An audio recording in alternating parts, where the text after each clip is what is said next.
Hello mga boss, andito na naman tayo nagbabalik. No, so ito mga boss yung ating account no na ginawa. For example, at right now is nakabenta yung iilan dito sa ating mga character. So it means talagang in needs yung mga ganong materials mga boss. So basic materials lang yon kung tutuusin. Pero kung may mga ads ka at talagang mga malalakas na mga boss, much better.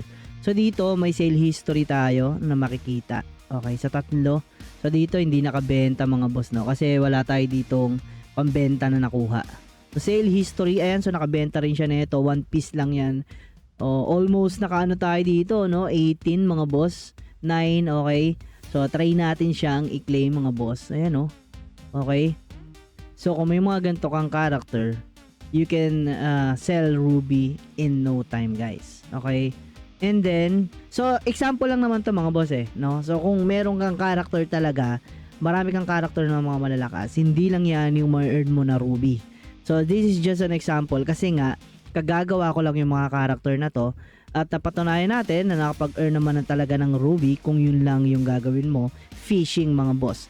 So ngayon, wala na naman tayong baits, no? So pwede natin na kunin to.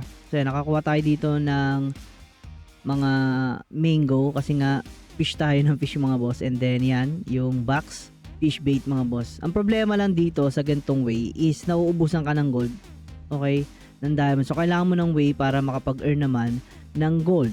So doon naman papasok yung AFK farming, no? At least maka 1M to 2M ka lang, and then doing some dungeon guys, okay. So doing this dungeon, okay, ayan sa dito. Kaya sabi ko much better kung mas malakas yung character nyo. Hindi nyo pa problemahin yung gold mga boss. So sigil dungeon, ayan, yung sigil na yan, napagbigay yan ng malaki-laking sigil mga boss. Kasi yun yung kailangan natin para makabili tayo ng mga baits. Although pwede naman tong shoddy bait na to mga boss, may kamahalan pa rin yan kung 1,000 to ang bibilihin natin. 1,000 to 2,000 pieces. So 1,600 pa yan. Pero ito 1,000 pa mga boss. At marami naman na tayong nakuhang mga box. So pwede natin siyang i-open sa isa, and then pakita ko sa inyo kung ilan yung makukuha natin dyan na kailangan natin or maisisell natin into market mga boss. Okay? So yan, unahin natin ito. So 228, use all natin yan mga boss. So nakakuha tayo ng 60 golden fish bait. So it's not enough kasi 100 yung kailangan natin. A few moments later. Okay, so after opening all box, may 562 mga boss, pwede natin yung gamitin nga, no? Gaya ng sabi ko. And then, ang ibibenta natin mga boss, kaya lang sa 500 na yan, baka onti lang din ang makuha natin. So, dito sa trading mga boss, marketplace, and then materials, okay? So, search nyo dito, salmon. So, ito kasi yung isa sa mga recipe na mahirap makuha mga boss sa paggawa ng buff. Okay, so check marketplace.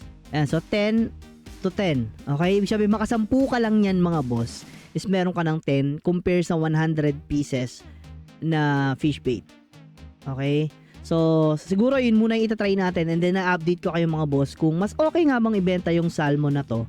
Lalo ngayon marami nagpapa-level, mas okay na yun ang i-create mga boss. So dito kasi kailangan yan sa world, and then punta tayo dito sa Madeline Village. Ayan.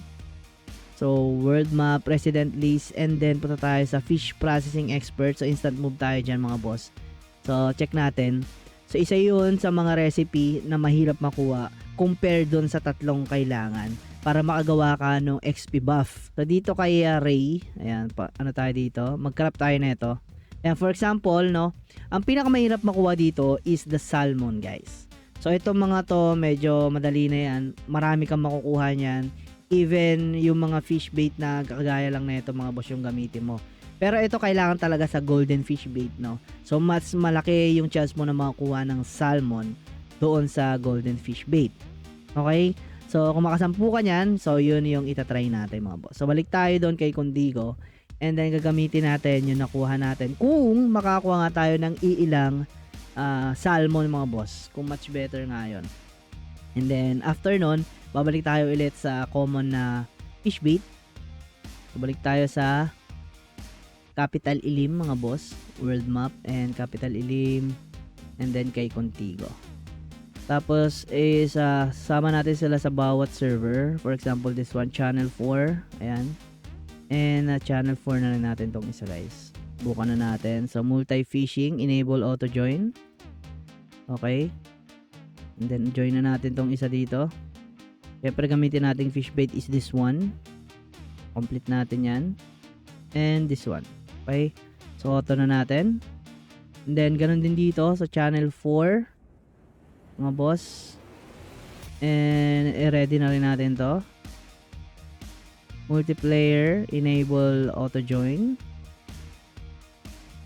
Okay. And, i-join na rin natin tong isa. Let's just make sure na ito yung fish bait natin. Complete. And complete. Okay, auto. So, yun lang guys, no? And then, balikan ko kayo kung makakuha nga ba tayo ng enough or at least 30, no? So, ayan, meron nakuha tong isa, no? Salmon, no? 30 salmon, so 30 ruby yun, mga boss. And then, ganun lang yung cycle, no? So, pabalik-balik lang, balik ka dun sa normal, pag-gold ka, no?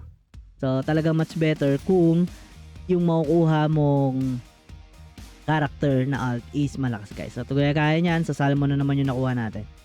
Okay, so yun lang muna for today's video. I hope nabigyan ko na isang magandang idea na naman and then update dito sa ating farming dito sa CLM on Cross. So again, this is Potsky. Maraming salamat. Bye-bye.